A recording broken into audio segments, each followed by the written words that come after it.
Good night, each and everyone. Right. Good night. Vice President Taylor. Yeah. Good night. Welcome to BV. Right. Thank you. Okay.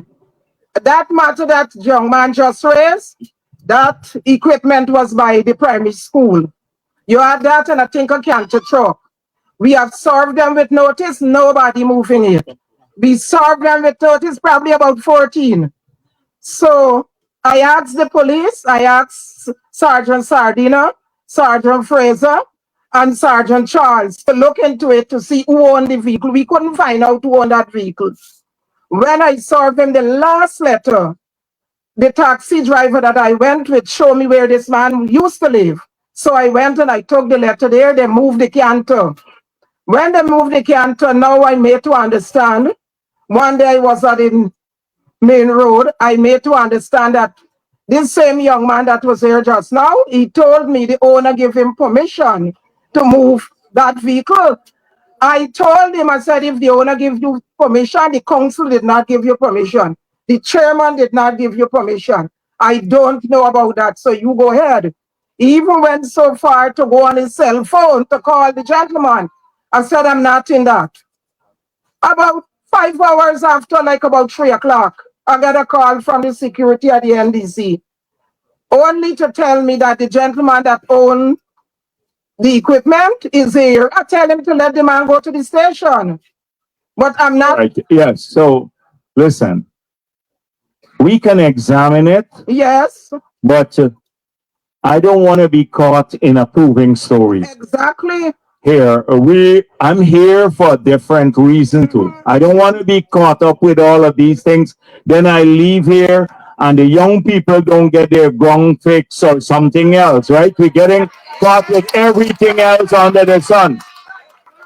Everything else under the sun. So I won't get caught up in improving story, who right, and wrong and here. I came here for a purpose to develop this community, work to develop, okay? So I agree with you. Yes. We will look at it carefully, but we're not taking sides on the matter. We want to find the truth, okay? All right, okay. All right then. Please, yes.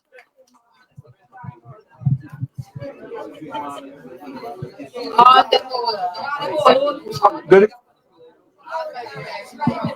good evening. Go on. Good evening, Comrades all. Mr. Vice President, Mr. Attorney General, Minister of Government, welcome to BV and good evening.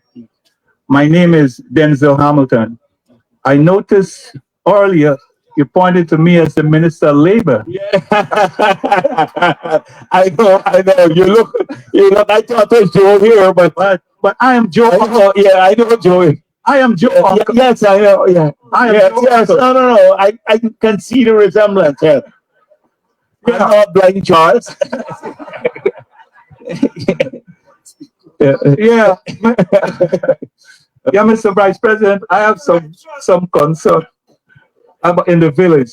Like, for instance, small business grant training program for youth, rehabilitation program for 8 of May movement. Let me explain what is 8 of May. 8 of May is where 62 slaves bought this village in 8 plantation in 1840 for $22,000 from Mr. Baron van Grummingen, a Dutchman. So we need that movement to continue. Thirdly, we have an environmental problem. But I mean, you drove around early between Triumph and Betervewagting. They have about, I think, 4 trenches. They all silt up. They breed mosquito. They need to be well. This is what that's what I want to hear, because I'm hearing all sorts of things except what I came here for. Which trench needs cleaning now? So you can tell me so I can send in. I brought the people from DNI. Where is the DNI people? Look here. So I brought them here so that they can start the work in the area. That's what I'm here for. I'm hearing all sorts of things except this. So I'm glad you raised it. You're the right thing now. Canals. The right person. Right. The canals to be cleared. All right. Right, so we are looking at the canals. Okay. But tell me which road has not been done so I can send, I brought the engineers here too, so they can look at that. When I finish, well, let's start one at a time. So this gentleman just raised the Mr. Vice President, when I'm through here, I'm going to meet with the representative pertaining to the digging out those trends. Okay. Thirdly, we did like contracts, small contracts for youths. Secondly, we need bridges to go over those canals because some of the bridges that the youth got to cross over, you have to have some Chinese in your blood to go across because it's so narrow. That is all my concern, and thank you for coming. Oh, you're welcome. So, let me deal first of all, which are the drains that are crucial, that to be clear? No, what do you mean by all? All is not the drain. So which, the one going down the main road, you're telling me? Yeah. That drains the area. Listen. Mr. Vice All right. The road, the canal that we're talking about, one on Commoner Road, one on the main road, one is Triumph that separate Triumph from Agricultural Road. Commoner Road, the main road, and the Triumph. Right. Surratt Drive Road, all those on sideline. Hold on. And BV sideline down. Yeah, so those are the four main ones. All right, yes. So what I will do, I'll have them come and do an assessment of all of this, walk down and start the work in these areas, okay? So drainage work. But recently, pertaining to what you just spoke about the sideline, I've noticed they have IMAC digging out that same sideline. All right. Well, then if it's doing, then we continue the other areas. Right.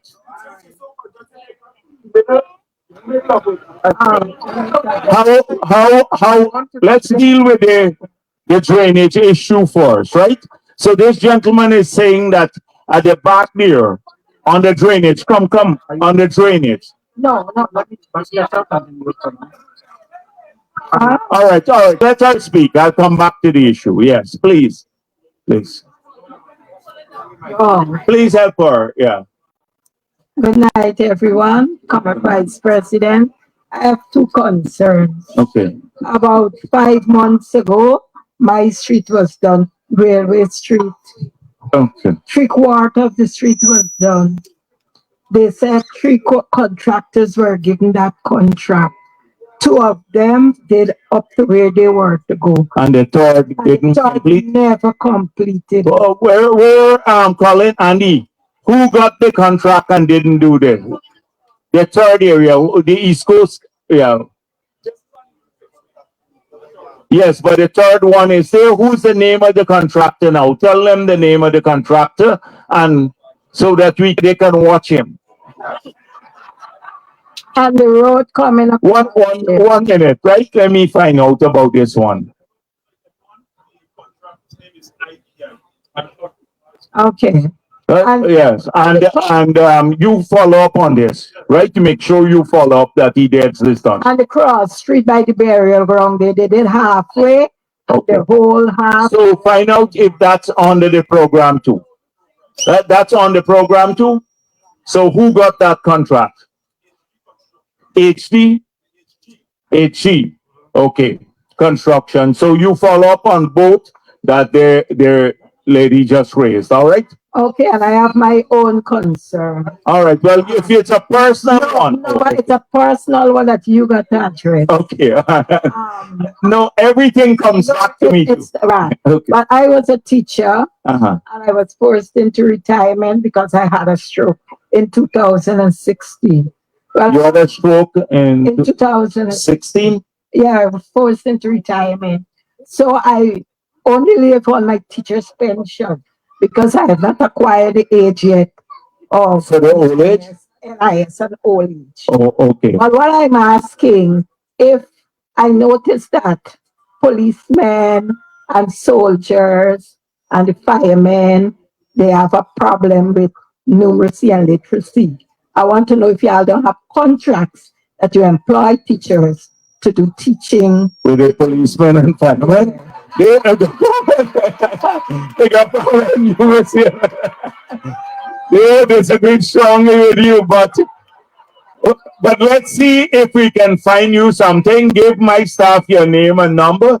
There may be a way we can find to utilize your skills now, all right? So just give them the name and number. Okay. But don't target police and firemen. They'll be upset with that. All right. Yes.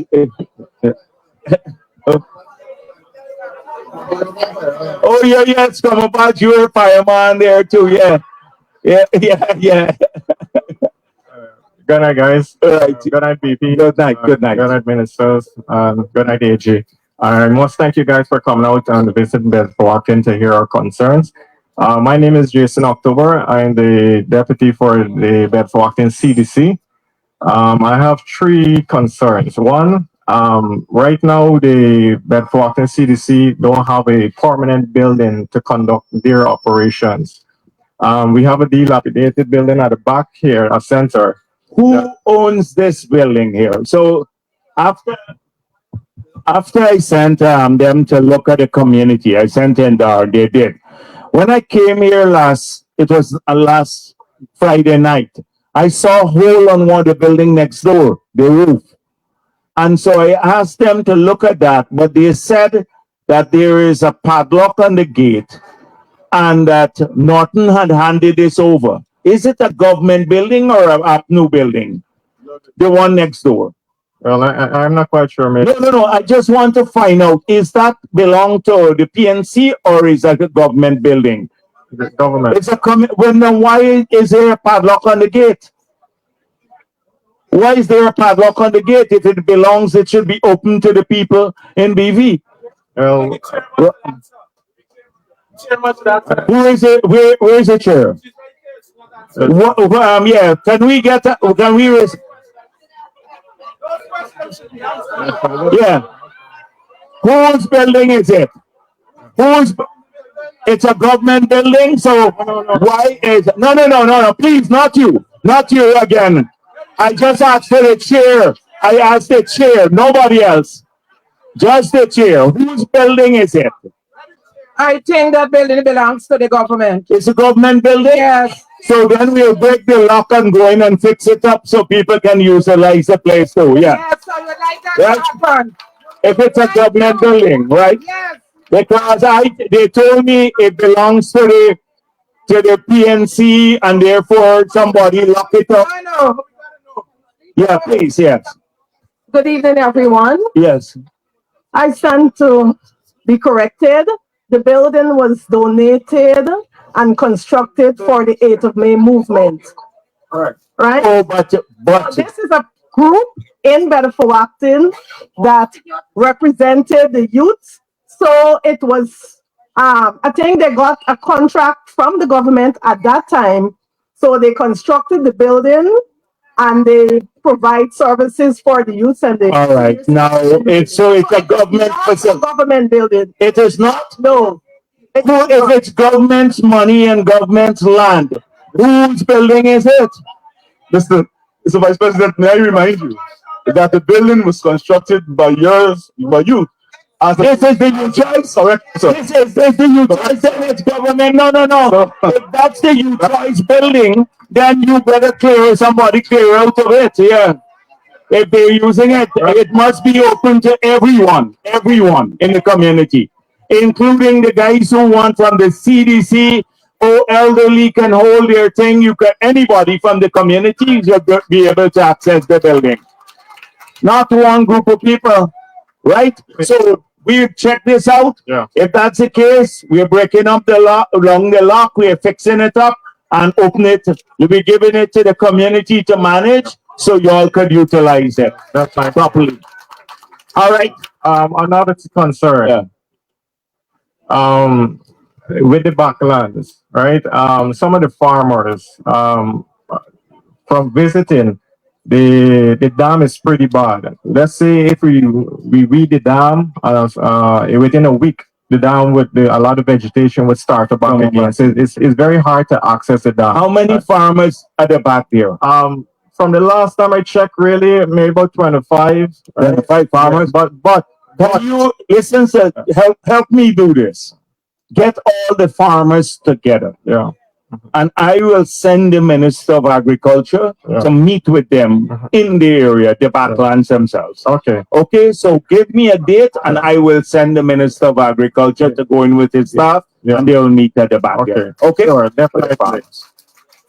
All right. So give my staff your name and number and we'll stay in touch with you and try and mobilize the farmers. Yes, this gentleman, yeah. All protocols observed. My name is Onyx Duncan.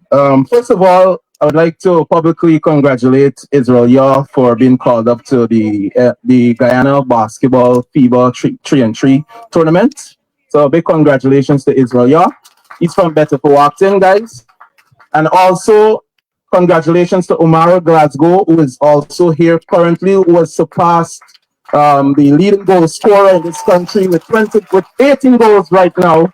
So Omari Glasgow, 19 goals. That 18 stopped because it's been around for a long time. So congratulations to Omari again. Yes. All right. My first question. What specific initiatives are being considered to engage youths in Betervewagting and specifically this facility? Because a lot of us would know that this facility would have been one of the best facilities here on the East Coast. Based on the location of the facility, the span, the dimension. All right. So you asked me a question. What? This is, I told you, I don't know if you were here. I came here last week. I believe that this facility, like many others across the country, needs significant upgrade. I told them I'm here today to listen to the young people and to focus on upgrading the facility. All right. And then, but I don't want to do it just for football. It should be for cricket too, because we need to put back a pitch here. Correct. We need to clear out, do the drainage, because they told me it's low and sometimes the area gets flooded. So drain the area around to upgrade the basketball court, all of these facilities where people have access in the so that they can come fix the road coming in and stuff like that. That was my own view. I came here to listen to the young people to say how should we go about this? Lights, we will put in the lights too in the ground. So I want to start that from next week. To do that. So, but I wanted to listen first, not to just say government and let's go and do what we want in the community. That is why I'm here today. So I wanted to get the young people to give me a feedback. And so I welcome the feedback on what should be the priority, how we go about doing it.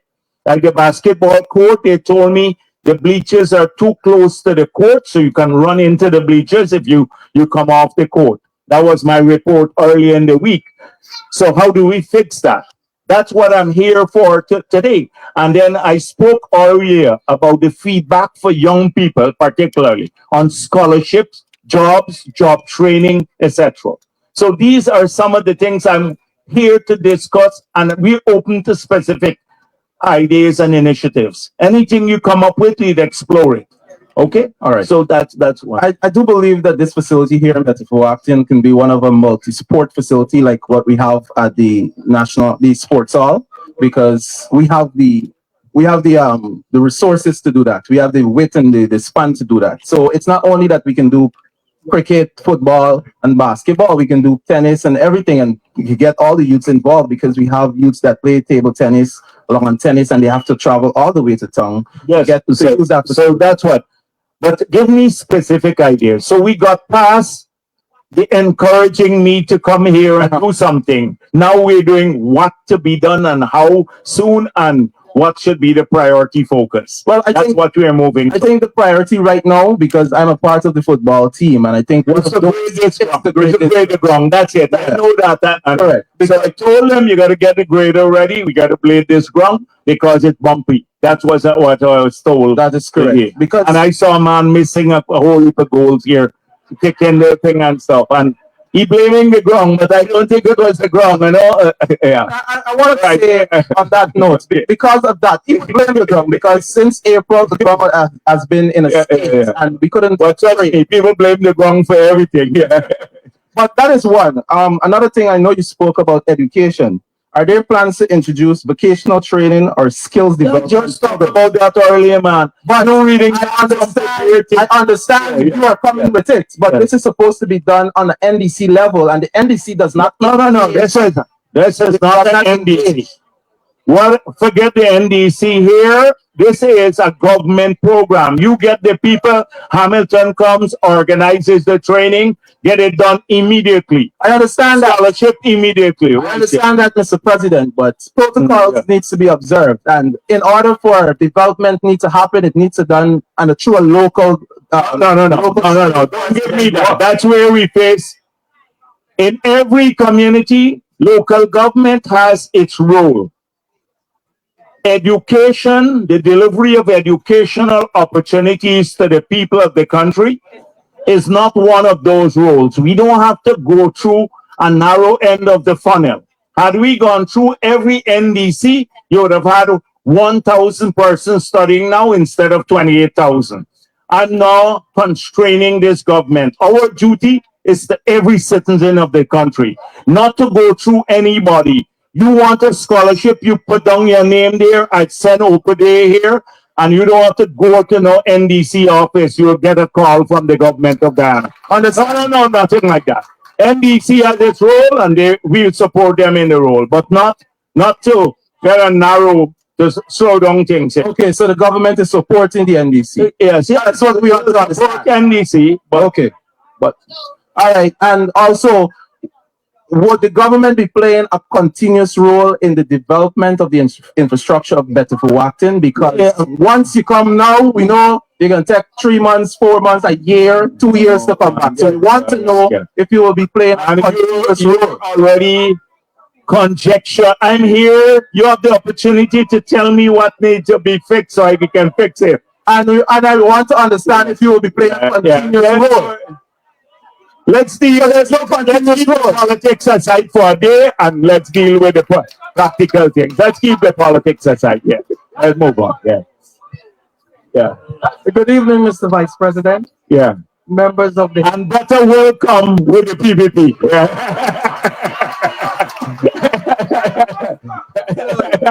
It is already coming.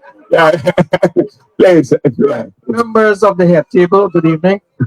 No, I have a few things I would like to raise. All right, please. Let's give the people a chance. I'm not rushing anywhere. So please give them a chance. And tomorrow is Sunday, so you don't have to go to church. No church in the morning, yeah. Church, yes, but all right, please, yeah. Don't rush away too. Wait. First of all, I welcome the planned development of this facility. I would have 3 years ago attended several meetings attempting the same thing, and I was advised that the Honorable Minister has to make the final decision, and that decision, maybe it's now. So I do welcome that. There's a local engineer who would have designed a layout for this facility. You have a copy of it? Yes, I have a copy, but I don't have it here. No, you don't have to be here, but we need it, yes. I have a copy of it. That design was done by an engineer from the community, which we can look at. Yeah, definitely. Right. That's the feedback we need as we move forward, yeah. Okay.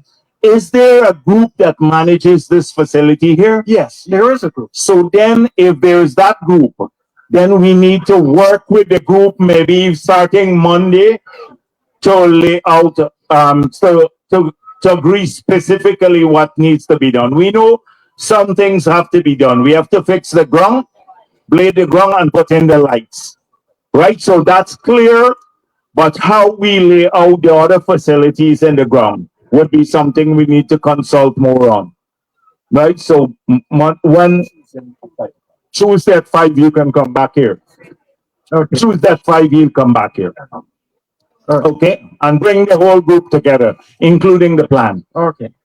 Right. So with regards to roads, we have a primary school there, and from the main highway to the railway embankment, that road needs fixing like yesterday.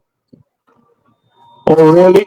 This road, there is when we got into office, we said there are a couple of roads, types of infrastructure that are crucial to the government. One, roads to public buildings, roads to schools must be given priority, schools or children.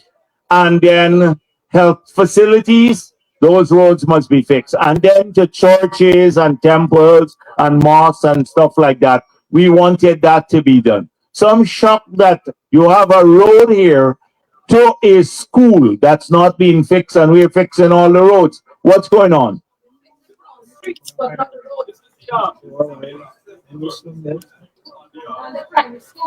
Huh?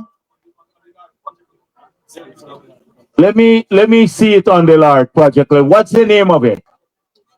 Nursery School Street. So that will go to tender. Okay. Yeah, look at if you don't believe me, last night this was sent to me. Right? And it's here on this to be done. So there are three big ones: Republic Drive, some continuation of Dashrat Street, and BV Nursery School Street. These are the three big ones that are on the program to be tendered. Okay? So it's going to be done. Okay, so I don't know if you came through when you were coming here. You came from the main highway. The main highway. I'm quite sure you saw what's happening with the road here as well. Yeah. Right? It's beginning to have some Yes, exactly. right all the way down. Yeah, it's a major thing because of the weight of vehicles now. Yes. And the trenches on both sides, you know. Right. My fear in the rainy season, it will get worse as it gets softer and these heavy trucks clog these roads all the time. We have major things, so we have to find a way of revetting this going down and upgrading, fixing the slippage. Yeah, that will taking place. That will need to be addressed. Yes, I saw it. The failure to the road. All right then, thank you. I'm not finished. Yeah, I'm not finished. Yeah, I'm just looking at the line there, right there. We have all night. All right, as you said. That's right. good. That's good. Okay. But the young people here. Exactly. Now we have a street across there, which is Duke Street. It's a cross street that needs to be done. Right across there. That was already spoken about, man. Yeah. Okay. Yeah. Right. As you go on and try to make up issue, you know. No. Right. Not make Go on. Which one? Okay. You were speaking about education in the community. BIT has been conducting some skills training in this village at the resource center, but that facility is in dire need of repairs in order to continue those programs. Well, I talked to Joe about this, so I'm glad that Joe is looking at it. Say the resource center. Yes, the resource center. What about the one that they did the assessment for me? That's a community center. That's a community center. So the resource center is another one that we need to pay attention to. Certainly. Okay. All right. Okay then. And finally, with regards to the canals, the NDIA is supposed to be maintaining those canals. I would wish if they can give an undertaking that those canals will be maintained. All right, please let's in the right clear the canal. Yes, let's clear them first of all. But maintain. Yes, but this is a problem we have across the country. It's not just here because they have limited amount of equipment at NDIA, so they keep moving from one area to. I made a commitment. We'll clear all the canals. We'd have to, if they're cleared substantially, then it's easier to maintain them later. So we'll look at the maintenance too. Let me get to the young people.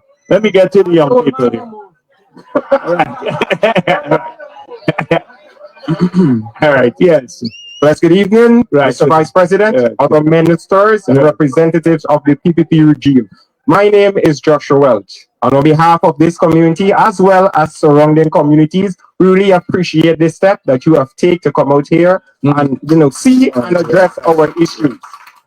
Right. Now, not to waste time, as you said, you're here for the youth and the development of this community and surrounding communities. I ain't gonna be drawing the bush like other people.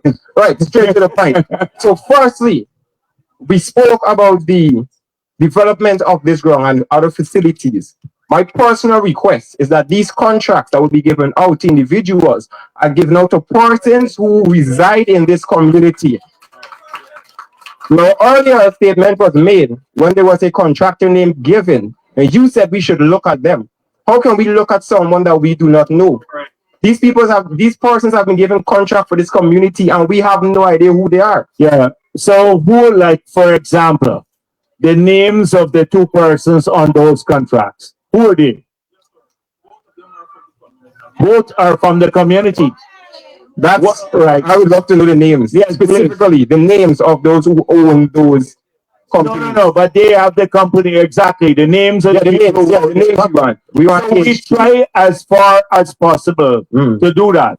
But if it's a major work, like you don't want, like if we have to put up the lights, you don't want, if they don't have the requisite company here, we will get a company from any part of Guyana to put up the lights because you want it done properly. It's a long-term investment. So you're not just to say, oh, we'll try to give anyone and they do mediocre job, and then you blame us for it too when they do the mediocre job, right? So they will give you the names. We'll give you the names of the people. I would like those names to be publicly known. Yes. Everyone will know it. Exactly. Okay? As well. Let me not waste time, move on as well. We spoke about the development of citizens in this country in regards to the economy has been booming for the last couple of years, right? And I've noticed something, and I'm sure each and every single one of us noticed. The opportunities are not spread evenly across to all citizens in this country. And I'll give you a very brief example. There are so many Chinese nationals that has been coming to this community or this country in a whole, has been putting out small businesses, has been putting out citizens who have struggled to get what they have, and they have it easy. These are the Chinese nationals have it so easy to come and establish and buy properties. As we need to stand up against this and ensure that everyone is given the opportunity to access this wealth that this country has now. Yeah, but there are two things you're talking about. So this issue came up at my press conference too. So we can't discriminate as a country on the basis of nationality. You can't say an American company or a Canadian company can come here and establish a business, and they're all coming, big businesses too, but the Chinese can't. What if China then says, all right, Guyana can't buy any more goods from China. A lot of our people, 80% of the consumer goods maybe are imported from China. Then we would not be happy with that. What if people were to say that the Guyanese who come into Brooklyn or Queens, they can't establish businesses there because they're coming there? Let me just. No. But you cannot establish, you can't discriminate on the basis of nationality. These people are renting. Most of the Chinese who came here and opened small businesses, guess who they are? No, but the small ones too. I'm talking in the villages. The big ones too. They're renting from Guyanese, you know. Correct. They're doing this from Guyanese. Secondly, so the Guyanese are also benefiting from this. You people have a choice if to buy there or not to buy there. You have a choice. You can go, it's your money when you spend your money. Don't go to the Chinese store if you feel so aggrieved with it. But what I found out about, if you listen to my press conference, that sometimes they cut the corner. So the Guyanese guys who were affected, they came to see me as a group and they said, listen, if we have to sell alcohol, if we have to sell any medication, we have to get multiple licenses. A Chinese store would open and they would sell everything under the sun. Everything under the sun without the requisite licenses. That's what I was speaking about. And if you see what I said at my press conference, I said the GRA should ensure that they pay their taxes because some of them evade taxes. And two, that the regulatory bodies, like the sanitary people and all of the others, they have to license these people just as the same way they license the Guyanese. So they must not get a free pass in that area. But we live in a cosmopolitan society. Chinese can't apply for the scholarships, Chinese nationals. Well, when you talk about unequal treatment, they can't apply for the scholarship. Everything that the government does are not dedicated to the foreign nationals. It's to our people. Scholarships, jobs, better health care, access to the care, the cash grant. They can't benefit from this. But we live in a free society too. We live in a free society, and you can't restrict on the basis of nationality. Where in the world would you be able to do that now? Nowhere. Mr. Vice President, in regards to what you just said, I'm very educated in regards to what I just said. Now, the Chinese national came and they have an own association and it's built for them. And this association has received numerous benefits from this government as well as previous government. No. Yeah, but what benefits? Tell me which benefit. One as you just stated. What benefit? I'm about to, as you just stated, they are able to cut corners because the government, not this government alone, and previous governments are turned a blind eye because, as you stated, we dependent on them. Yeah. No, I've known. No. That's what you just said. Man, you're distorting the whole thing. It's not dependent. It's international trade. When we're not playing in small leagues now anymore. If you restrict on the basis of nationality, there is called the WTO rules. You can't, your entire trading system could suffer because of this. Yeah. So anyhow, let me don't. Yeah. More issues now. Yeah. Then I'll leave. I'll be getting. So firstly, they are very. But why do you buy there? Why do you buy there? Why don't you say to all the people in BV, don't go and buy it from this Chinese? Again, I had the shop there. No. But if you don't spend any money, they will quickly pull up and they will leave. Don't spend any money there. Go and spend it in the Guyanese place. I think you're prolonging this. No. Because they have the financial backing that even if nobody decides to buy it, they can stay. But anyways, the two matters I like to address. So there are various groups and parties that are charged with looking out at various organizations like the Guyana the Betervewagting Football Association and so forth. And I would like, as we have the Minister of Sport here, I would like for him to personally sit down with these groups and have a conversation with them and in how sport. No. Yeah, in general, but I'm addressing the community here. Sit down with them and speak about them to the importance of how sport can better the individuals, as my fellow villager made known of Omari Glasgow has been an idol to so many, but so many don't have the ability to access what he has. So I'd like the Minister of Culture and Sport, of course, to sit down with. So you mean in BV? Yeah. I thought it was No, we haven't with the community. Right. And lastly, before I leave, so in regards to what a young man came up earlier and said about his job, I've noticed that there are numerous heavy duty vehicles and articles left on the road that are causing road hazard. I would personally like for you to look into this because this could lead to so many. When you go and look at my last press conference, No. I spoke about exactly the same thing, that it's disruptive, it could cause accidents. Yesterday I was at Better Hope. Let me tell you, as soon as you cross Better Hope, there's a business there. The man who runs his entire business on the reserve, massive number of excavators, everything. If you run off the road there, you're driving and you run off, you're dead. You're dead. You go and you get crash into an excavator. We give them notices, they come back on. On the main highway, the Heroes Highway, as soon as we finish paving it, one contractor, 35 trailers and pieces of equipment along the road. We sent notices after notices. We had to say to him, you do this, you're not getting a single bit of work. That's the only time he removed from the road. They don't. And this is why we need the communities to hold them accountable too. Look at the same NDC and the derelict care. Look at the confusion we have with the derelict. So now you know what will happen. It would fall on us now to move the derelicts in the villages. Correct. We got to come and now move derelicts in the villages when the NDC should be moving them. So All right. I agree with you. I Yeah. agree. So that's it for me. Thank you very much for your Oh, time. you're welcome. Once You're again. welcome. Yeah, thank you. Yes. Good evening, all protocols being observed. I am a teacher of the Betervewagting Common Private School. And so we have some concerns. Since before COVID, we are having a problem with pigeons. Pigeons? Yes, in the school. Oh, okay. It was reported to the ministry. We had to apply mesh. People don't eat pigeons here and stuff like that. No, people don't eat pigeons.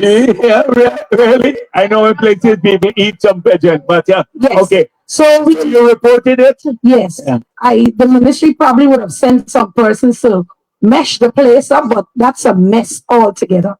So what happened? They meshed the place. Pigeon is still coming in. Oh. So we need And I never had that. to solve a pigeon problem before, right? Right. So I'm trying to think about how to solve this pigeon.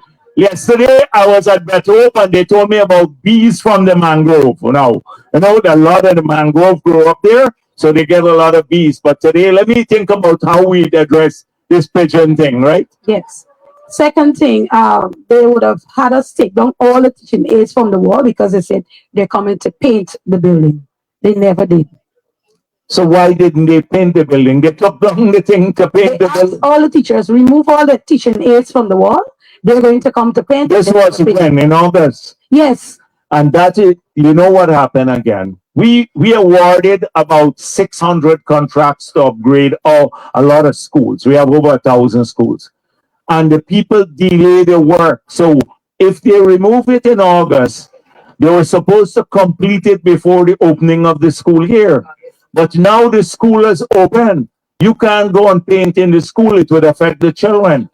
So that is why they should have completed this work. That's why I asked you if it's in August before school opens, so that the places would have been nicer. But we may have to wait until when the holiday comes on to do this, because you don't want to paint in a classroom while the children are using it. It would affect them. So we'll make a note of it and we'll follow up on this. Next problem. We had an auditorium where it was much ventilated.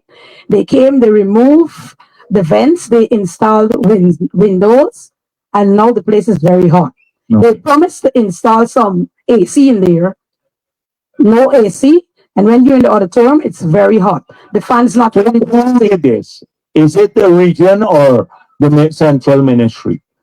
I don't know if it's central ministry or the region, but whoever it is that came from the ministry, that's what it did. Because if it might be the region, and you know we don't control region 4, but I would follow up on it. All of the matters, please, someone make sure that you talk to her, take her number so I can call her back, and we will follow up on all these issues. One final thing. Yes. So the children have to traverse the railway embankment to cross the road. Crossing the road is a problem. We don't have any police officer out there. And when you stand on the pedestrian crossing, you have to wait. Nobody's giving you a chance. Somebody might come and who know you who passing in a vehicle, they may stop and then you get to cross the road. Crossing the road now, there's the bridge that you have to go over. And that's difficult because some of the vehicles, they travel closer to the bridge. And so now, is there a PTA? Because the police are stretched too. I don't like to overpromise. So if the police are stretched, isn't there a PTA? Like we can have volunteers, like one parent for one afternoon, you know? Like how many? We have lots of parents here. Can we do something like that?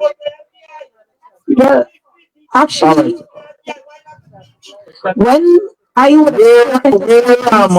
I don't see policemen everywhere. Everywhere I go there is the same issue. You see this comparison?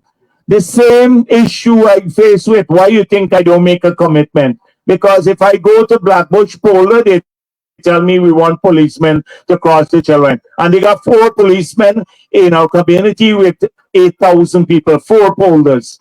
And 4 policemen manning the station there. How are they going to put them out there? So that's what I don't overpromise. But we'd have to look into it. okay, so closer, instead of the children using the bridge, there is a walkway that they can use, but it has to build up. Okay, well then that's the sort of solution Right. that we need to look at. Let's look at it. If there is a solution to it that doesn't require Colin, make sure that we look at this walkway so we can get it looked at. So give them your name, but tell Colin about that walkway. That's Colin there. Yeah. Yes, go on. Go on. Yeah, go ahead. 1 minute, 1 minute. She wants to say something about the same kids. Mm-hmm. Yeah. I stopped there when the children I see there was an accident. I went to Coleman John and I spoke to an inspector and I said, Inspector, so. He said, Mr. Hamilton, I am willing to send a lamp there, but we are short. Yeah. Mr. Inspector, I run a station for companies like this. Take somebody from the night to come out, put them asleep because they're trained. I used to do it at these events and 4 years. Sometimes I would go there and see them practice. All right. We're exploring. The teacher just suggested. Oh, yes. Yeah, another.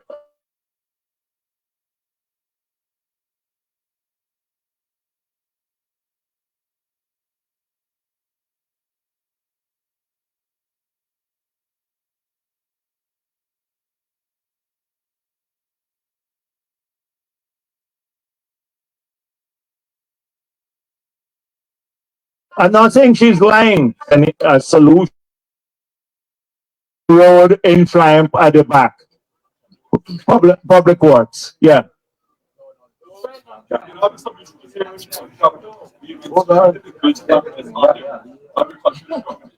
You can terminate the contract. Well, then you'd have to get it out back because the residents are thing. They have to terminate the contract. If the guy is now working every day, we have maybe if you have 100 contractors, you have 80, 90 of them, or 90 would do their work, and 10 you got to terminate. They don't do their work. They do shoddy work and stuff. You got to run them down all the time. So please ensure, get the details from those people. Make sure that we talk to them. Okay. Yeah, one more thing. This is at the road at the back. Triumph Road Road at the back. right? From Latuan to go down there. Okay. Anyway, bottom line is that when the road finish, we need the water and the light You all don't have water and light there? at the back there. And they got a bunch of people crowded at one residence. So they want to go out and this transport land. They want to separate like from I don't understand. family they in one house, one set of people in one house. So if the road do urgently. So one set of people in one house and Function, maybe close to one another. okay, so people got land? They got a right through land that they want to go out there immediate urgent. They need a road. Oh, They need a road. I'm trying to find out Yeah. what's the issue. So they don't have a road to go to the land? They already started the back road. They use it BV road. This road. But the road from BV to Triumph over. Okay, you see, are you going to explain a bit more so I Let can me explain right, yeah, go ahead. that for you. Now, we speaking about from Betervewagting Road Mhm. to Surratt Drive is a right to land. Yeah, right. Sure. So the family live to the front because there's only water and light at the front, which is Betervewagting access point. So from the back, remember they own right to the land. So they need access from the back. Oh, you mean a road? You want a road built there too? The same road that It's the same road? Right. Well, then if it's the same road, we dealt with that issue already. I thought it was another road you're talking Same about. road, but they It's the want same. water and light. Yes, well, you got to look at it at the same time, yeah. And how many households would be there? They got about 90. 90, that's a lot. That's a lot. Then I thought maybe you said all 90 people living in one house? No. Because you said they live in one family there, so I said. No, you understand what I'm saying? Yeah. I know. I'm trying You gotta try and understand what Right, right. Yeah, These are not bad. Anyway, they got 90 house slots. yes. No, now I got it right. I got it now. When you 90 or more. yes, well then that's a lot of people. Now I got it. Yeah. All right, good. When we want the, Right. you want it, the people to spread out. Yes, I agree. Right. So When you say it's one lot, I thought maybe about five, all of them living in one family, five households. If But it's 90. I'm 5 children, all them live in one house. All right, It's okay. corruption. We're gonna look at it. Yeah, Right? yeah, it's okay. Next thing, you got one man. Tell me one day that he went to the the NDC, he did he went to court and he went to this and he went to that. He make me to know that backland there can't get light and water. He come the other day, my All right, you go with the man here. It's not you're telling me about what some man said. If it's state land, if the land is state land, it's not transported land and don't belong. It's transport land. It's transport land. All the land is transport land. No, I mean the road land, the land for the road. The road? It's a government road. Yeah, well then don't worry with that man. Don't waste my time with this stupid man. Yes, go yes. You're wasting my time. Yes, so. Yeah, go, yeah. Good evening. Yeah, yeah, good evening. Vice President. Yes. My name is Jeremiah Gunn, Yeah. national footballer. Also, at a young age, at tender age, I took the responsibility to, be the coach of Betervewagting as well until we fix this problem we have. Yes. Right? But I'm here listening, everyone concerned and so, but let me just list sort the main stuff that affecting the young footballers. Yeah. As you said. All right. This is what We need the rolling and smoothing of the playing surface immediately, right? We need some new bleachers. You need rehabilitation of it. Removing of these rotten poles with the light on. Even the lights ain't good to see, only 3 on. new lights, yeah. Yeah, new lights. Fixing up the washroom. I heard you fix a problem with this house, like this clubhouse. Cause growing up, I know it as a clubhouse where we store our uniforms and so. Yeah. So, but when Odinga and I were there, choices Odinga and I work on that together, right? Yeah. And we need a better entrance into this ground as well, right? Okay. No, I plan Colin will pave the area coming in. Yeah. So they'll come in and pave this whole area coming in. We need to upgrade and pave it all the way to the facility. A black tarmac like here, out here, where people stand and stuff. No problem. But so not sure. plan to deal with that. So basically, words get to me, all we are Buronians, and I happy that you, put out this outreach to us because if this didn't happen, you wouldn't hear that it got engineered, that actually get something planned. Yeah. We suffer a lot as young footballers, as young men in this village, right?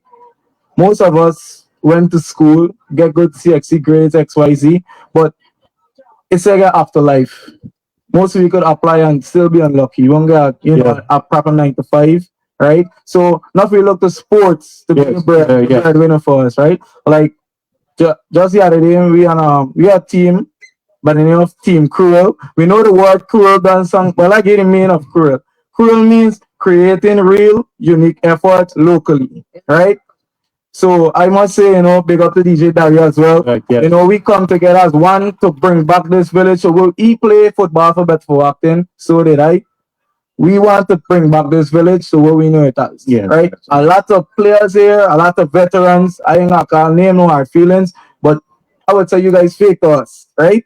Because me and Dari struggle a lot, and my friends as well, coming out here to clean this ground as well. I must say thanks to Mr. Neville Cumberbatch, for helping us, He helped us a lot, right? This ground, you see these guys playing, they couldn't even do that a couple months ago, right?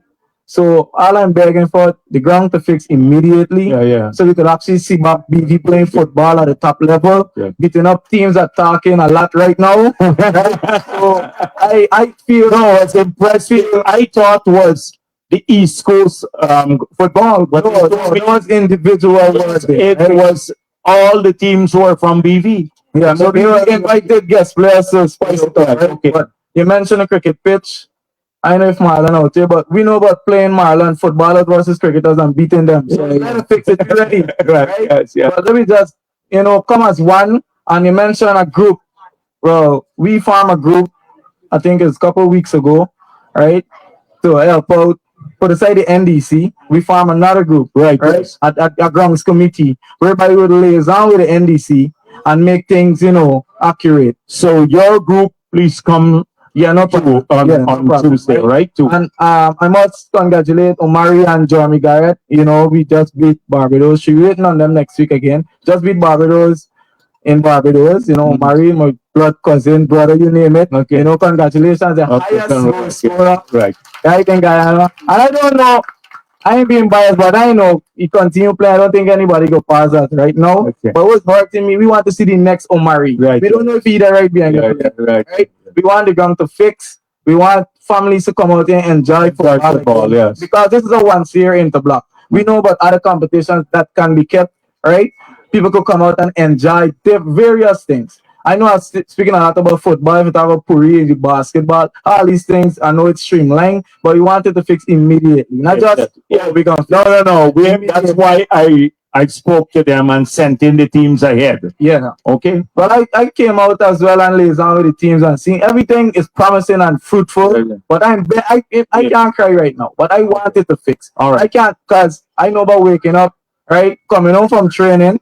These guys will come, coach man, we training, we can't train. Sometimes the gate locked, but we fix it. We have your own problem, right? I ain't come to throw up anybody here, but the person in this village don't like certain things if it ain't going through them, right? So I go through it, Yeah. right? I get that everywhere. Yes. Right? Yeah. I'm just begging that we look into. I see the sports minister here. I've went to him a couple of times, so Mr. Ramson. I will do anything. I'm gonna stay home and come out here. I will. All right, no problem. Thank you. No, you're welcome. Welcome. Yeah, sir. Good evening, all. Good evening. I'm Devon Wilson, so I wore many caps in BV. Firstly, I'm the president of the basketball club, right? So a few recommendations I have. The courts of itself needs to move from there because when it rains, it's a swamp. But is it because the drainage in the area is bad? No, the outskirts of the ground is low, especially over there. So you gotta. But what about that piece there? We own the land at the behind here too. Yes. We own this land here. But the recommended part was as soon as the end shot. No, from the piece that's dark here. How far it goes? Because we need to fill that up too. So the entire thing we need to fill all the way fence to fence and put in proper drainage. Yeah. So you can extend and because here at this end maybe we can look at either the court or put some of the bleachers at that end. But if the court stays there, we face the problem of flooding. So even though you raise the court, the outskirts would still. So that's why the layout is crucial. Yeah. But I saw the bit of land there too. That's a big piece at the back there. Yeah, then you can use the entrance at the And you can use an entrance there to come in and put maybe bleachers on that side so you can look at it. All right, so we have that as a recommendation. The other parts, I'm also the deputy CEO of Transport, Culture, Youth and Sports, and we house at the ICT Hub, which is the resource center. Mr. Duncan briefly stated how the condition of the building. We did have a few programs with IT classes and cooking classes run through the ministry. Arlington, we don't have that program for the last, I feel, 2 years or so. Or 1 year, I don't know. So Joe didn't come back into his own community too. No. What's going on with your family? Yeah, look at it. Joe. I don't know what's the reason behind that. We also need a few we need new computers because the ones that we have are outdated. Right, and we need some new chairs, and I know if we can assist with those. Also, we do have our annual Christmas hamper distribution. We'll need some donations if possible. All right, we'll gladly assist that. Last but not least, I'm the owner also of Wilson Print Shop, the only print shop in BV. I'm delighted to have some printing contract. Okay, all right. Okay, all right. All right, okay. Good evening, everyone. Yeah. My name is Ashanda Austin, a small contractor. I would like to talk about all the lamenting and all the complaints that was done. Whether we get a contract to fix the roads, Duke Street, Swan Street, School Road, whether we come out together and do it as a group, as a villager, and whether we do it self-help, I'm willing to help however we can, big or small. Thank you. All right, and no, thank you very much. That's the spirit we need. But we're trying to get more small contractors. I don't know if you saw the meeting I had at the convention center with how many new contractors, small people Yes. that we're trying to get into the system. And a lot of young Afro-Guyanese companies now, because many of them were not in contracting. You had of the group there, maybe 500 young Afro-Guyanese companies now. And they're starting to get small work, but they will grow from there because you have to start small and then grow up. So a lot of that is being done, and that's why we try to choose. We made this decision, like in Region 10, contractors from outside of the region were going there. And I said to Jill, for the roads, give it to the people in Region 10. So Region 4, we have a lot of roads. We brought it back to people from Region 4 getting the work so that we can build capacity. But thankfully, thank you very much for your offer. For the other communities who have the roads and they getting to move in and out. And those are here in Betervewagting are uncomfortable with the flooding, the areas, and different things. So it's speedily we get these things going and the roads unfinished. But all I want, we can build the roads and stuff. We didn't need a self-help. What I need people to do is to let's change the mood. We started a program to plant 50,000 flowering trees along our coast, along the roadsides, in parks, etc. Just imagine 5 years from now, you're driving through a Guyana where all the communities have trees that flower and the parapets and they're clean and all of that. That's what people just keep your own area clean. Don't let it park the derelicts there, etc. So as we try to change the country, that's what we need from people. Don't dump the garbage, take it and throw it by the mangrove at the back there, like what people are doing now. They go with the garbage and throw it in the mangrove there at the back. So this sort of thing we need from our people, because it's a change country we're trying to be. I can imagine if we get the 50,000 flowering trees along the coast and a child growing up, it's healthy, it's gonna be scenic. People come back already, they're talking about our country changing. We need to step up now. Yes. We need to step up culturally. Yes. Not just here in BV, every village this is in the country. Every village in the country, to get that sort of attitude. So that's good. Thank you very much. Thank you so much, VP. Good night, Mr. VP and delegates, honorable delegates. My name is Alrich Thomas, and basically, I know everybody touched on a main issue that is affecting them. It's the ground. But what I want to say is that we're touching on sports as well. I know, Mr. VP, you mentioned about the goal courses. There's no sport without education, right? What I would like is if you can reach out to Mr. Hamilton. I know he was here already, and trying to get some youths to do cooking classes and other classes. Can we get the people? Like in Lane Avenue, how many of the girls from Lane Avenue we train? Over 50 or 60 persons. So they were trained in like cosmetology. We went to Lane Avenue, we got the activists, the PVP activists and others, got the people together who wanted the training, and then we sent Hamilton in and they did the training. So people have to step up too. You have to, in the village, like how you have these different groups, they should go around and talk to them and say, would you like to get some training in some area? Here's a list of areas you could be trained in. And then one afternoon, I'll send him out here and he meets with the people and put up the program. Because if he comes here now, he has to still find the people. Yeah, we want to find the people so we can do the training. Yeah, well, touching on that, like I mentioned, he was here already, but he didn't get the support. Based on my team, I have an entertainment team in Betervewagting. We were able to reach out to a lot of persons who would be interested in not only cooking, but who would be interested in the forklift courses. For example, I can say that I benefit from the Gold course. I graduated through project management and recently completed the training that we had at GITC, heavy duty machinery. Oh, that's good. Really good. Definitely. And that is something that I would like to come to my village because I made a sacrifice to go there, but a lot of youths in my community may not have that resource to go there. So if that can happen, like I mentioned, we already have names.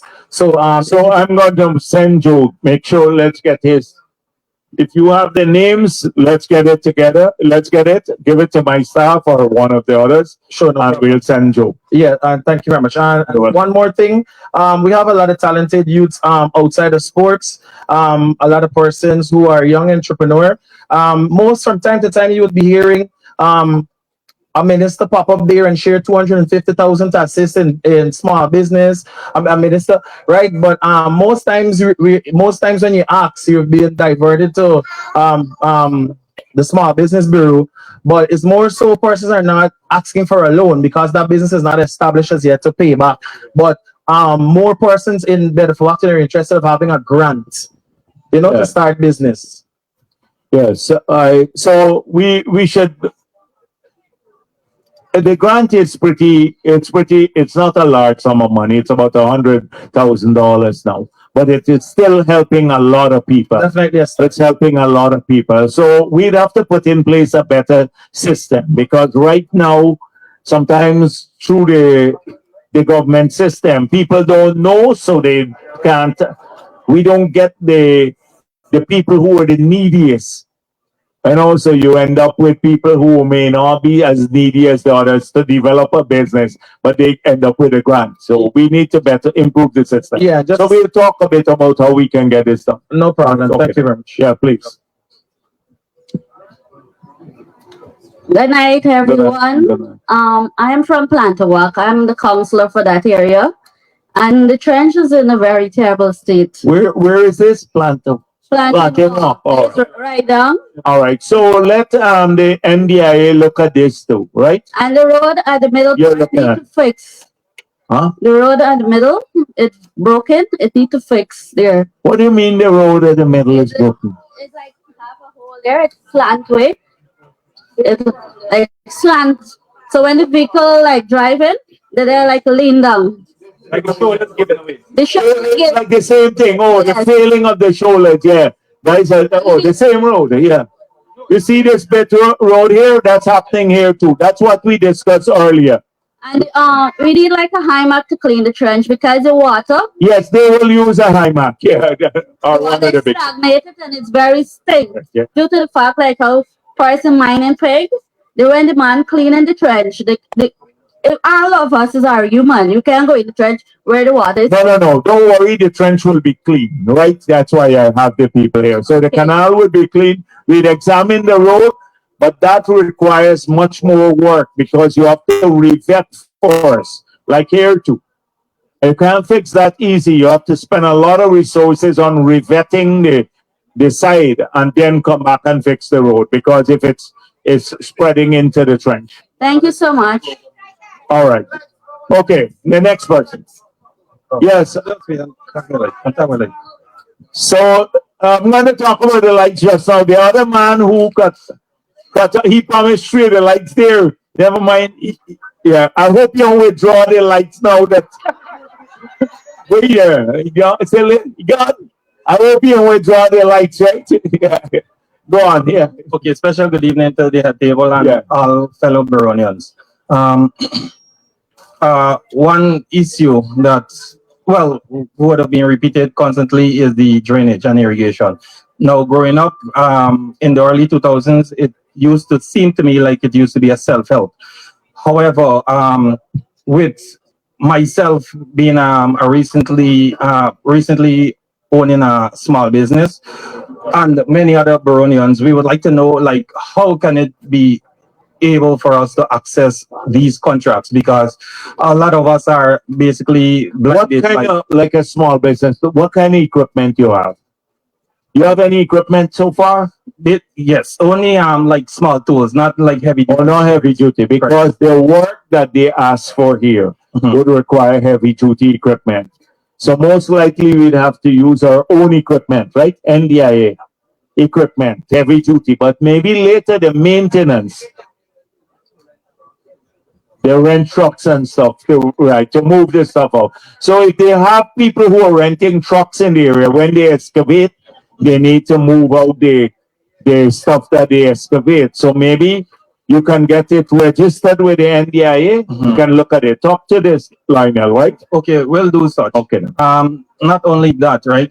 Just to if you can actually explain, because a lot of us are basically blinded by how to be able to go about to get the maintenance, as I would have heard someone said, or any small contract will be able to benefit the community at Well, large. you saw what has happened. People make their own efforts. A lot of them bid.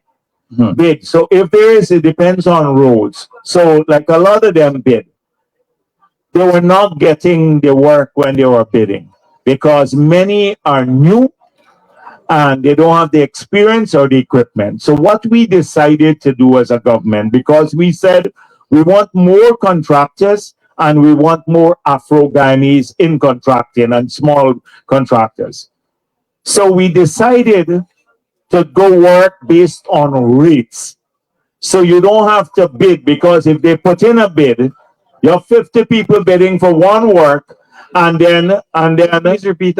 You said we started the work on rates. I'll explain it. Okay, cool. So 50 persons bidding, so only one will get the contract. The person who bids the lowest, but probably has capacity to, lowest evaluated bidder. And that person may win 6 or 8 contracts because they will go through a bidding system.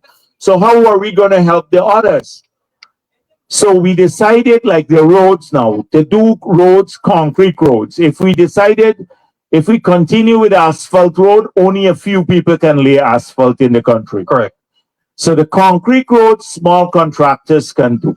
So we're splitting the roads up into smaller lots worth maybe $10-12 million, and they each work on the basis of rates.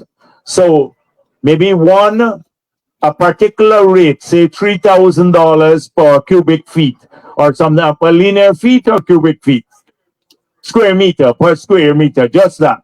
So they calculate the length of the road, how many square meters there, and the rate. And because of that, they didn't have to tender anymore. Everyone got a lot allocated to them. So in this region, you had over 900 small contractors who benefited from that. So they're starting off, your starting point should be put in a couple of bids, establish a record, and then register on this. So when the next run comes about, when we allocate, then you would already be in there. Okay, cool. Thank you. All right. Thank you very much for that information. 1, 2. So usually we are accustomed to seeing politicians only around election times, and this is a very good initiative that you guys would have taken to. Yeah, because this started a long time back, all the roads and stuff, you know. Cool. Yeah. So, next thing, the water. The water pressure is many times very low. Now, my mother lives pretty much mostly by herself. My brother visits from time to time. So with the low pressure of the water, it's not able to reach into the houses sometimes, and her house is a flat house. So I'm guessing like those elderly folks in the village that actually has high houses. Can we be able to get? So let me tell you, if you look at the government information system, a few weeks ago at my press conference, I spoke about our plan for water treatment in the country. How many new facilities we're building, the 12 new water treatment plants, 9 inline treatment plants to take the iron content out of the water. Because it's red. We just completed the upgrade of the plant at Bachelor's Adventure on the East Coast. So that's improving. But a lot of people, also the demand for water has gone up because the economy is expanding. And 2, a lot of people cut the mains and stuff like that. I was in Blackbush Polder. The same thing came up with me. I found out that the farmers were cutting the main to run the water into their rice lands. The last night I was at Better Hope, they complain about the same thing, low water pressure in some other areas and stuff like that. So we're thinking now about all of our water that we supply the East Coast comes from wells. At Hope Canal, we are now the new canal that was built by the PP to take the water from the conservancy right into the Atlantic to prevent flooding in region 5 and also in region 4. There's a lot of fresh water there. So we are thinking about putting up a massive water treatment plant to treat surface water now, like what we do in Georgetown to supply a bulk of Georgetown. The Lama Canal comes down there, and we treat the surface water for the bulk of Georgetown's water. So at Hope, if we do that, we can have millions of gallons of water treated that we can pump into the system to not just raise pressure, but quality. Because we don't have to take the water from the wells, which is contaminated with the iron. You know, when we grew up, we used to let the water settle and the iron at the bottom, or put a cloth over it, and that's how we grew up with the iron content. So that's the plan there for the Hope Canal, to put a massive treatment plant next to that to treat surface water now rather than underground water.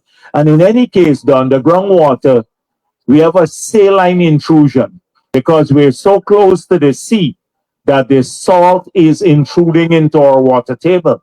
So eventually we'd have to address this by treating surface water. So that's what we're working on to improve this stuff. Okay, and thank you very much for that information. And lastly, a lot of youth go ahead. Sorry, a lot of youth like myself would like to be a part of the PPP party. Okay. So no, that's good. Yeah, I love that. Right? Yeah, you know, that's music to the ear. As head of the PPP, that's music to my ear. That general secretary, right?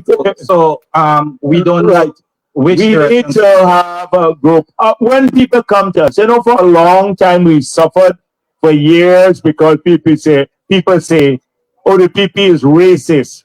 That's the only thing they complain about the PP, racist. And we're the only party that has sought to work to bring people together. You look at our ranks, we have strong party groups in Linden. In New Amsterdam, in the last elections, we nearly won New Amsterdam. One more seat we would have tied. In Georgetown, we expanded. We won in Madia. We won in Bartica. We won in Letem, where APNU was dominating. Because people see when you come to us, you're part of our family. It's not about race. We push our people. We want them not to be victims. We want them to be progressive. We want them to own things. You must own a piece of land, a house, get a nice job. We don't tell them every day, oh, you're going to be discriminated against, because that's a self-fulfilling prophecy. If you say that to people over and over again, they will never apply for the scholarship. APNU said to the people, this girl, or what Ferguson said, don't apply for the gold scholarship. You're never going to get it under this racist government. Well, more than half of the people who are studying are Afro-Guyanese, studying paid for fully by the government on a scholarship program from gold since we got back into office. Yes. And that's 15,000 people. You gave 1,000 scholarships in 5 years, and you didn't want people to apply. The same thing with house lots. House lots. Look at Linden. Linden is a new stronghold. In 5 years, not a single house lot to ordinary people. Guess who got the land in Linden? The Figueres, Amanza Walton and her family. Lowenfield got 216 acres of land, the chief elections officer. We have to now buy the land back from a private person to do 1,400 house lots for people in Linden, and that's their stronghold. When we people work, we work for development or a country. That's what we are patriotic in there. And so welcome, and you don't have to join PPP to be part of our family. You can just come in and be progressive, and I want to make sure we reach out to this man, the young guy, right before we leave, to make sure that you become part of the family. Professor Opede, you apply online, and the head guy is the Nigerian. This guy is very bright. He was the vice chancellor of the University of Guyana. I can send him in BV here, and he can meet with people. He can come with Joe. he can come with Joe at the same time and could have a discussion among young people. Yeah, for the scholarship too. He runs the program. All right. Yeah, please. Good evening, members of the table. Yes. All right. Thank you. Welcome to the VP. All right. I am here actually to ask for some assistance for they have a tennis club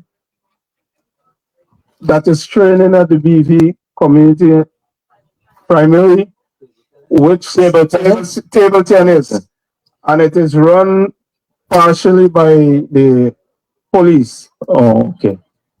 Right?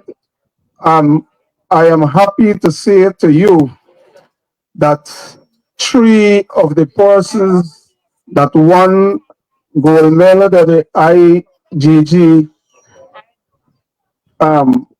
the last IGG, the Inter-Guyana Games, yes, were from BV. Good. So the police are running this? Yes, the police is assisting. The man is not police, he's a fireman, right? I think he. Right. He's a fire, but the police assisting. Yes. Okay. And I would like to ask for more assistance. Like what more assistance would you like need for that? Like tennis balls and okay. Right. We can do that because we can get some of the you would have the tables and stuff. So maybe next Tuesday we can get it to them when you come here and with some of the facilities. But if we fix back on the ground, the community centers and stuff, that's when we can put better facilities. No, but they're presently training at the school. And that's good enough. And that's good enough. Then you will get more tables and balls and stuff like that. They have enough space. All right, then that's good. To accommodate. So bring them back Tuesday and let Charles bring the gears to them. Okay? Very well. Okay, then. All right. Tuesday afternoon at 5 o'clock. Yes.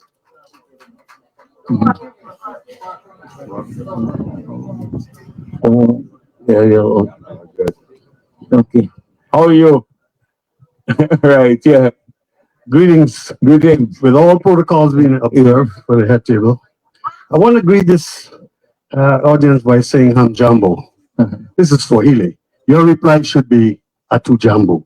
Hamjambo. My name is Mboya Wood and I'm from Boxon. The reason I'm last in this line is because I didn't want to poke. You're not poking, we're home.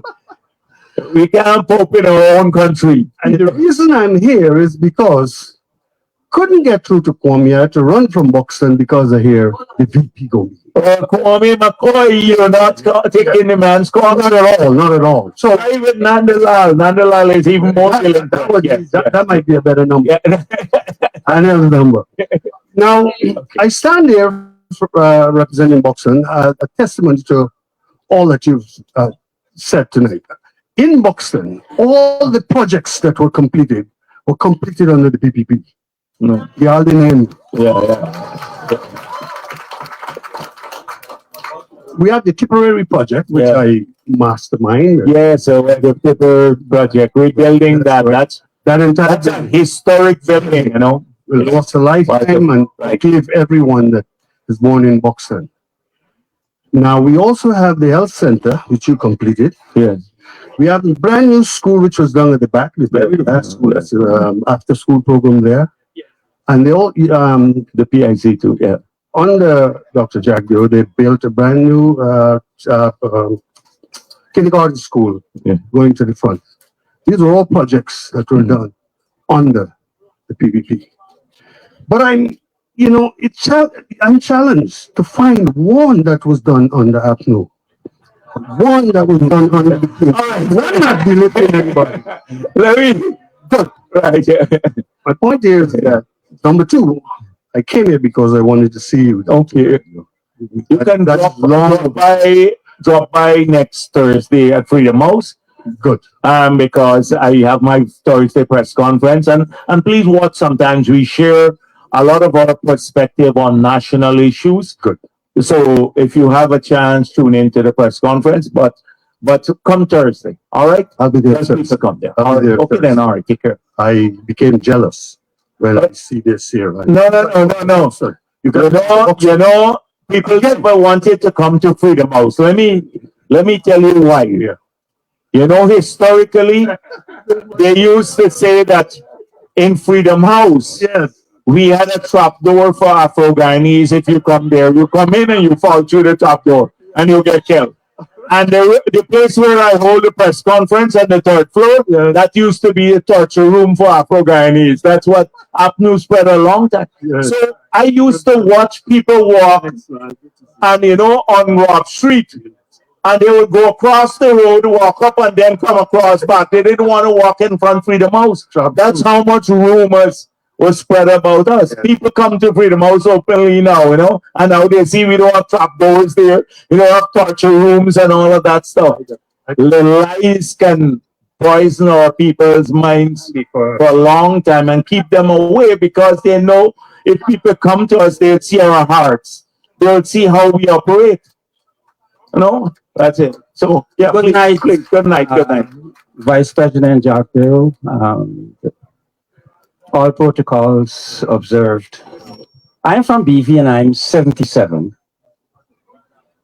With respect to, I designed the first track that was designed, that is at Lenora. I designed it. You designed it? No, it was supposed to go to IFLOC. And then I took it to Frank Anthony. Okay. And I never heard anything else. Yes, the first track. Right. And that was 2010, 2009. With respect to BV, because I design sports facilities, as a matter of fact, because I thought the ground there is a little bit too small. No, it wasn't too small. The problem with IFLOC, it's because of the aldehydes and ketones from making rum. They used to bury it there. So there was an environmental problem. Oh, really? It's on the deed. Oh, okay. All right. Okay, so when we took it to Frank Anthony, or Dr. Anthony, when he was Minister of Culture, I remember that track because the track there, we were doing some public squash courts, and then we were supposed to do a velodrome on the East Coast for cycling. Okay. But the land then got disputed. It's by Melanie. Okay. And north of Melanie, you know that area, someone got the private land. What? Cecil and Baird, right? And that's how that project got stalled, this velodrome. But we didn't have much money at that time. Okay. Go on. Yes, go on. What I'm suggesting is that we can try to put a track around there because BV produced some national athletes. You had from Cranston Gittins and Colin Boyce, and then we have Alicia Fortune over the years. So the fact is that we can put a track around and put a football field in the middle. But you can exercise, yeah, because it might be a little. How many meters were there if you go in a circle here? How many meters? A 400 meter? You would get 400 meters? We think we can fit it. We were trying to, but the school. But you have to have stand. You see, with a track, you have to have bleachers and all of that. Nice bleachers. Because this looks a bit tight here, you know, to get a track in with 400 meters around. We can measure it. Well, let's measure. Let's look at it. Yes, let's look at it. But I don't want to slow down on the upgrade of the football. Do some other infrastructure work as you take a look at the because drainage. I'm a drainage engineer. I'm an engineer. The fact is that one has to take a closer look at the height of the water in the trenches around. Oh, that's true. And that's another problem. Now, with respect to the roads, and because of a number of vehicles coming into the country, if you go down there, there's hardly any room for us to drive during the evenings. And because of the way in which the villages were laid out from plantation, I am suggesting that we fill the trenches and put pipes and we make them like boulevards to accommodate not only the traffic, but environmentally it would be more, it would be sound.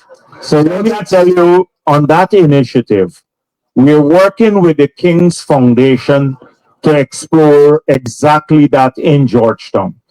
So to concrete or fill in, put in massive pipes where the canals are, overlay them or cover the canals, and make a cycling track and walking lanes in the city as part of our beautification program.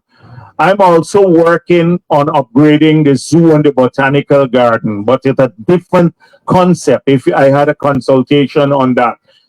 So we want to start with the city, but ultimately we have to do this.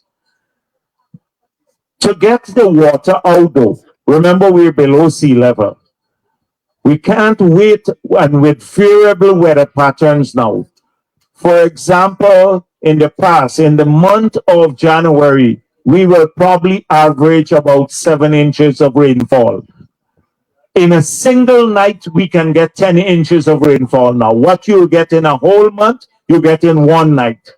The drainage system is designed to take 2 inches, like in Georgetown, when it was perfect, when it had all the canals which were filled in, to take 2 inches in 24 hours. So once you get 10 inches, it starts accumulating. That's why we're putting in pumping capacity. So it has to be carefully studied to ensure that it doesn't complicate flooding and all of that. That's an easy problem to solve because we do all of that. I'm a drainage engineer. Is that GPL here again? Okay. The other thing that is very important that I did not hear you touch on is how you create jobs, sustain jobs, like in VV, like 250 jobs, and we have all the backlands. But the thing is that the job market is not BV alone. No, what I'm talking about is on, let's say region 4, but let's use VV as a model. Growing up in BV, we had orchards at the back, what we call peasant farmers orchards. All of those lands now are filled with bush. So what needs to happen, with all, as a matter of fact, with respect to the sugarcane lands, I wonder why we are not planting orchards. And the point is that because of how the sugar plantation was laid out for high moisture content to grow the sugarcane, and the drainage and irrigation system is set up one way, you can't put orchards into those areas. What needs to happen, we need to restructure what is there. In other words, you need to fill some of the trenches and so you can reduce the water table and what have you instead of having all that water coming there. I tried, well, I'm not a politician, but with respect to Wales, when we tried to grow rice with very small that is dead, just a couple of years ago, we couldn't grow the rice because in the sugarcane fields, because of the trenches, when you fill them and the tractors go in to do the plowing, you can't get them out.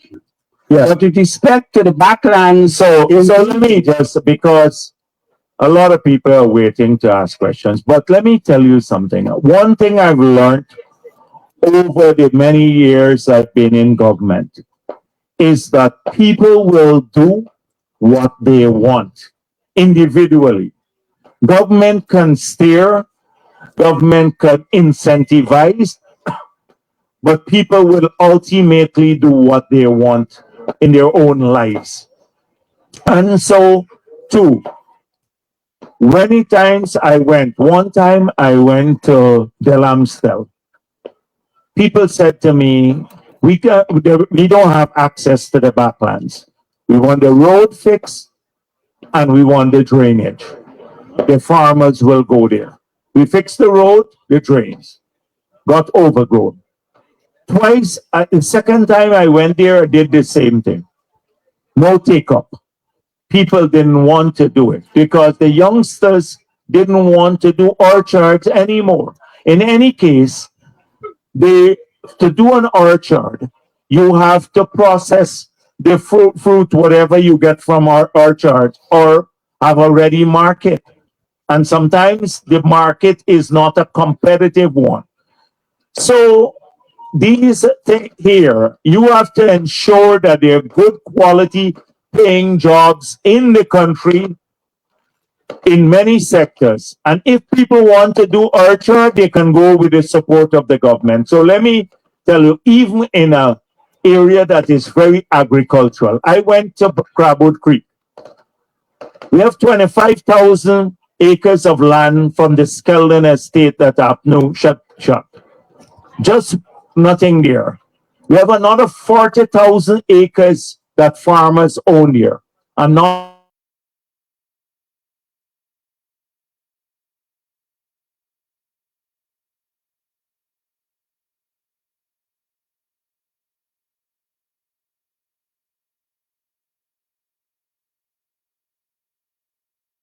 material.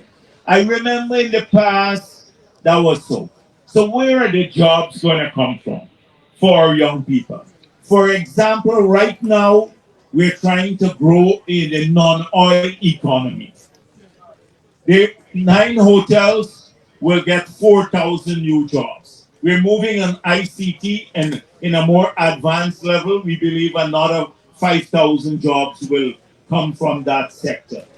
There are many other areas. The local content law that we passed, that we pushed APNU to pass, forces the oil and gas companies now to employ Guyanese and to also procure from Guyanese. There's 700 million US dollars that are going to Guyanese businesses. They can't, an oil company now can't rent a property from a foreigner. They have to only rent it from Guyanese. If they rent it from a foreigner, they're in trouble. The law makes it illegal. They used to hire security services from abroad. Now you can only hire from Guyanese. Food, a whole range, cleaning services. That's by law. So I agree that orchards and these things may be nice ideas, but people will do what they want. Look at the backlands in Boston. Excuse me, Dr. Jacto, what I'm saying, agriculture have food security problems. Yeah. In turn, I'm an agriculturist. Yeah. I did jamon jelly in Blackbush Port in 1980. Yeah. As a process engineer, I was at GPC. So what I'm telling you is that the lands there, in terms of processing, that's where the money is going to be. Yes, but it will compete food, agriculture and food like in the US and Canada. Yeah, but it competes. Yes, but we have the land, we have good lands. We have good lands, but you need some capital. That is joint venture or what have you. You have all these lands on the East Coast, especially in BV, where we can produce agricultural products. We can process them. I'm a process engineer. But the point is, what I'm trying to tell you is that I'm not seeing you saying that we're going to create jobs through agricultural development. And we have those lands sitting at the back there. All right. And those we're gonna I agree. We talk without jobs. I make much more money with agriculture. Okay. So let me just say to you that if you look at what we have said about agriculture, please follow. Because tonight I don't want to repeat. So I said, for example, we have laid out a program for agricultural development in the country. For agriculture to compete internationally and compete other places, it has to be done at scale. So please give me a chance. Yes. So in the intermediate savannas, now we are growing corn and soya. In another 3 years, we become self-sufficient in corn and soya for livestock industry. 2, we've just brought in a tissue culture lab to do 4 million plants per year because our nurseries are generating 30,000. So 4 million plants per year, a second tissue culture lab. We're now improving the breeding stocks for all of our animals, from pig rearing to cattle rearing. So if you look, I don't want to go into all that we're doing. I understand all of that, but what I'm trying to tell you with respect to creating jobs in the villages, if we can get some money and a plan, you will produce. As a matter of fact, I'll tell you this. You may not know this. When Dr. Jagan opened Blackbush Pole in 1959, you will not know this because I worked in the lab at Monterey for a number of years. The fact is, at Blackbush Pole, the fertilizer input for any crop, because of the soil structure, is very, very minimal compared to what you will even have in the intermediate savannas. I understand because we did all the testing for almost all of the intermediate savannas. And the fact is that we can produce products to be competitive if we do it properly. Because of the type of soils we have that can grow almost anything at competitive prices, and the production can be and the quality can be. Okay, so we'll continue this conversation. I'm just leaving, we'll continue it, right? All right. Let us meet and continue. One point I'd make when then and this. So I respect all the work and knowledge that you have over the years and stuff. But the system has changed. For example, the lettuce romaine salad. The foreigners are coming here now and their diet is different. They eat dessert and they want salads and all of that. We eat our main rice or meat and all of that. So in a hydroponic farm that is 2 acres in size, we can supply all the romaine lettuce for the entire national demand because of the high level of productivity. If we had to grow that in the farms, we'd have to grow it on tens of or maybe hundreds of acres. So farming has changed. They've now moved to vertical farming. Like the potato, they grow it in vertical farms now where they have space. Exactly. I'm High a level, agricultural engineer. yes, right. So that I am a food engineer, I'm a research engineer. Okay, So please stop. All the things that you're saying, I'm familiar with. all right, okay. So that's what I'm telling you. Life has changed since that period, yeah. Okay. Okay. I'll let you read to Minister of Agriculture. Okay.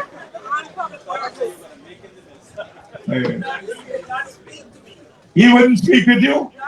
Well, I would arrange for you to meet him. All right. I will arrange for you to meet. When the government came into power, I master planned 10 regions, 143 new factories. I wanted to talk to them. All right. You bring that to me next week, and I look through your 143 factories that you have.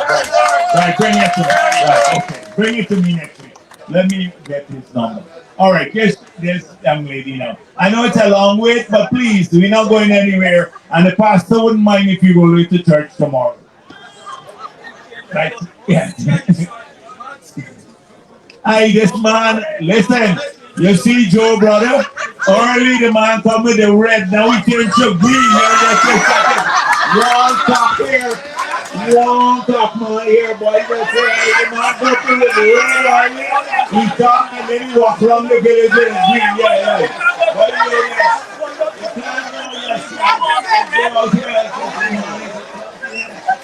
Yes.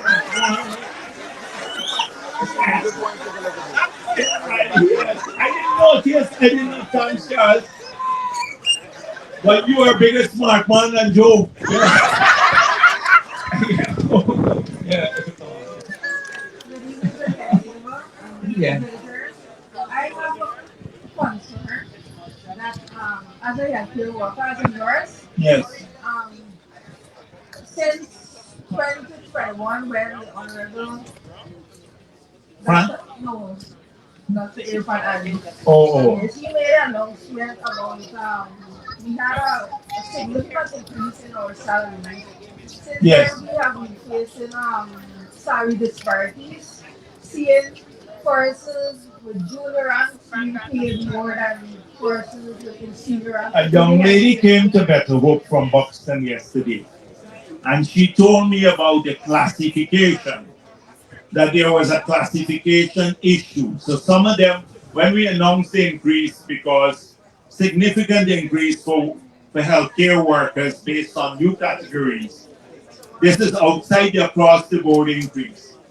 They were not the nomenclature. They were named differently, although they do the same work. So if it's a similar problem, please, I have to deal with it. Give them your name and number and I'll check it out. Okay? Give my staff your I name. don't know if it's a similar problem, but it's Where not you work? Where do you work? Which? GKC.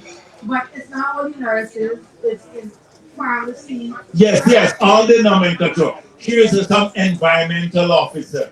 So a lot of persons are being paid more, and this is Public health. almost 2 years now we have not received our retracted from that. Okay, because some people got it. You see, what we wanted to do was the skilled people. Most of the skilled people, we wanted them to get a big increase.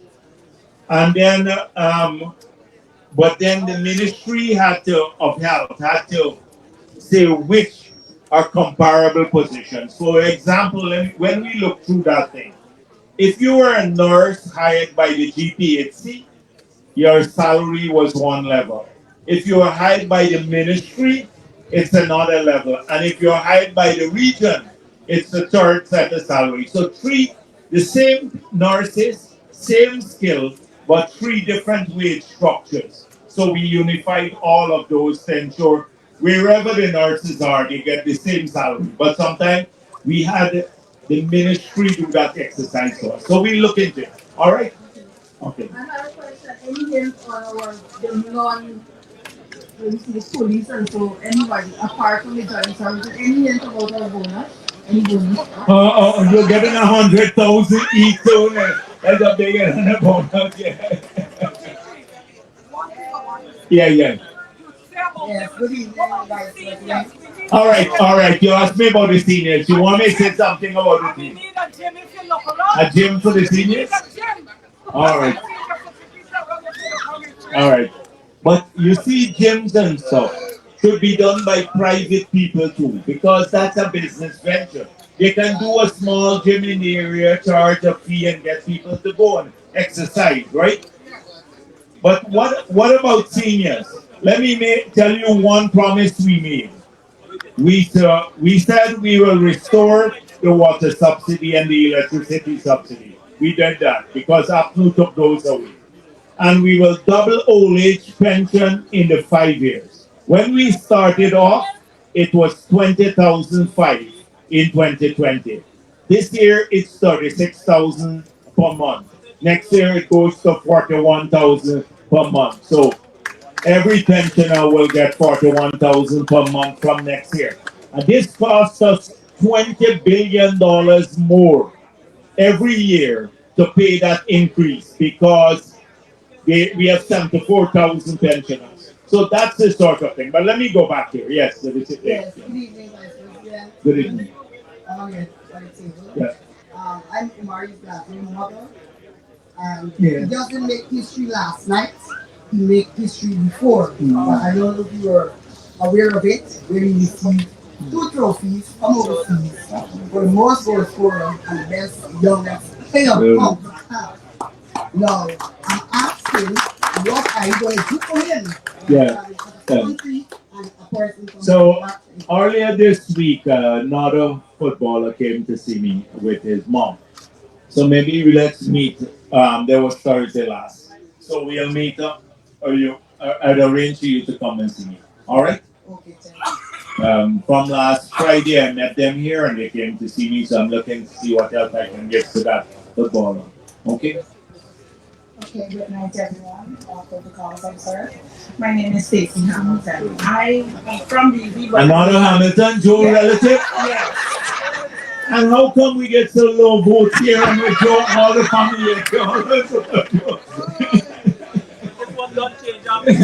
Yeah. You see this man? Probably that's why he didn't show up. Anyways, my problem is, I know you come from BV, but I reside in LBI. And Okay. they started the road coming down from the shortcut there. And they stopped. We're in LBI? Yes, just So what's it going on? What's the name of the road? It's a new Jama, but it's coming on. We just Which you know this road here? Yeah. No Jama. Maybe I should petition for the road to be named after my father, Mr. Malcolm Hamilton. Okay, all right, I can do yeah. that? Yeah. LBI. So check that road there for me, and y'all go in and check it out for me. Thank you very much. On Age Waldron lives there? She lives Minister? On the other side. The Minister other Waldron. corner from me, next to Alphonse. All right, so let's check it out. Okay, we'll check it out. Okay, good. I also have a small business, and in case you guys are looking for contractors and electricians to put up the lights in BB or in Elmhurst. You put it up on time and stuff like that. Of course, so I'm petitioning for that. Thank you. And competitively, yes. All right. Okay then. Well, thank you very much for being here. Oh, one other person. One person more. You're waiting. You want to say something too? All right. I'll give them the two of them. I'm not gonna leave until. Please go on. But VP, you said you have all night. Yes. But these people, I know public servants, you go a lot of them, they're hungry there and stuff like that. They're watching me all the time. And they want to go to Guy Expo too. Yeah. So, all right. Thank you very much. I live at Republic Drive, opposite the Vimini, going to the seawall. Have been living there for maybe 45, 46 years. Where I live, there was the government reserve drainage system, which we call a trench. My fence here, this is the trench, my fence, and the other people who live at the back of their fence. But over the years, what they have done, they filled that trench up with their garbage and removed their fence from here and put it to my fence here. So as a result, I have no drainage system in my land. All right, let me have someone go and examine it to see what we could do. Thank you. Which NDC? What about the NDC? I reported, I met the chairman of the NDC here, and she's more or less my neighbor. And I reported it to her several times. All right. And nothing has happened. It's getting worse. All right, let me have someone check it out. Okay. Thank you very much. Thank you very much, VP. Yes, please, the gentleman. Good night. Good night. Mr. Vice President. Actually, I'm glad I'm here tonight. I'm not living up here. I'm living in the Swan. I'm in the community. A long time ago. Swan. Oh. Yeah, a Swan. Right? And we did some road, the government. This is concrete, yeah? Swan. Yeah, in Swan. Now, in Swan, you know, technically coming in Swan, they have first road, middle road, and the back road. The mayor of Swan is right here. He called me McCoy. He goes up there highway all the time. All right. They call him the mayor up here. I wanted to know, why is it that they did all wrong and leave the back where I'm living? I wouldn't be able to call me. Why did you do that? Why? No, I'll tell you what. Kwame said only 2 persons live there in the back. It doesn't matter. Okay. People use that road to go through. All right. And to come wrong. We'll examine it. Let me examine it for you. All right. Please. All right. Thank Let me you very examine it. All right. Look at that. All right, Joe. Thank you very much. We're looking forward to working with the team here to moving these things along quickly. All right. Thank you very much. Yeah.